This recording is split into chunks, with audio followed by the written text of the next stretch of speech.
If you're planning to both sell your current home in the Chicago suburbs and buy your next one, you're probably stuck on the same question that paralyzes most move-up sellers. Do you sell first and risk being homeless, or buy first and risk owning two houses? And here's the trap most homeowners fall into. They start looking at listings before they understand what their current home will actually net them. Then they fall in love with a house, write an offer they can't actually support, and end up either losing the new home or making a financial decision that costs them for years.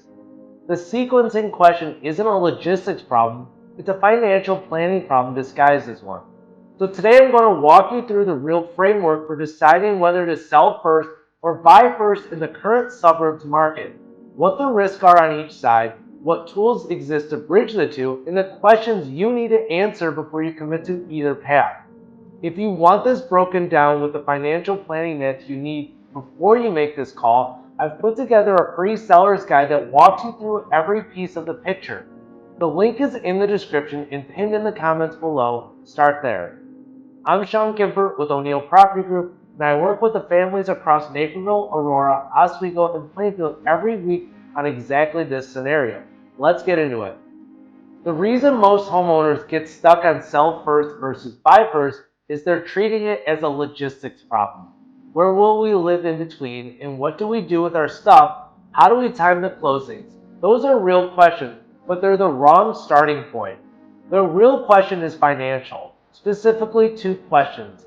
How much will your current home actually net you after every closing cost, and how much down payment can you put on the next home from these proceeds without overextending yourself? You cannot answer the sequencing question intelligently until you've answered those two, because the answer changes depending on the number. If your equity is strong and your net proceeds are predictable, you have more flexibility on sequencing. You can consider bridge options. You can write stronger offers. You can take more risk on timing. If your equity is tight or your net is uncertain, you have far less room to maneuver, and the safer path becomes obvious quickly. This is why looking at listings before you've run your own numbers is the most expensive mistake move-up sellers make. You fall in love with a home that doesn't fit your real financial picture, and you start making decisions to force the fit instead of letting the fit lead the decisions. Once you know your numbers, here's how to think about each path. Selling first is the conservative move. You list your current home, you get an offer, you close. Now you know exactly what you have to work with.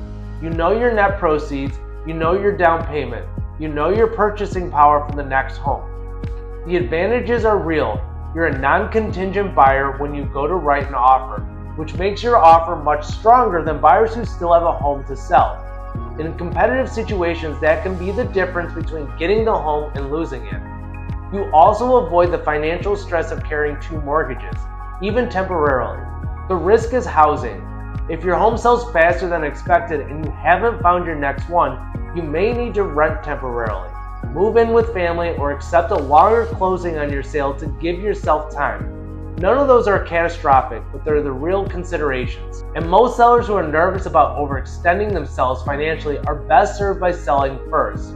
The peace of mind is worth the temporary housing inconvenience. The other path has its own logic when the numbers support it. Buying first works when you have enough financial cushion to carry both properties for a defined period, or when you have access to bridge financing that lets you tap your current home's equity to fund the next purchase. The advantage is obvious. You're not racing the clock. You can shop for the right next home without the pressure of needing to close on something fast. You can move on your own timeline. You can prep your current home for sale at your own pace once you've moved out, which often produces a better listing. The risks are also significant. If your current home takes longer to sell than expected, or sells for less than projected, you're now financially exposed on two properties. Bridge loans help, but they come with cost and qualification requirements, and the math only works if you've correctly projected what your current home will net. This is where contingent offers come in. A contingent offer lets you make an offer on a new home with the condition that your current home sells first. In competitive markets, contingent offers are often the weakest position to be in, and many sellers won't accept them. In slower traffic price points or specific situations, they can work. The right answer depends on the specific market and the specific home. Buying first is the right path for sellers who have strong equity, financial flexibility, and a clear-eyed understanding of what their current home will sell for and how long it will take. Before you commit to either path, here are the questions you need to answer. First, what will my current home actually net after every closing cost? Not a guess, a real net sheet projection. 2. What's my realistic timeline for selling in my specific market right now? Is the average days on market in my zip code 2 weeks or 2 months? That changes everything. 3.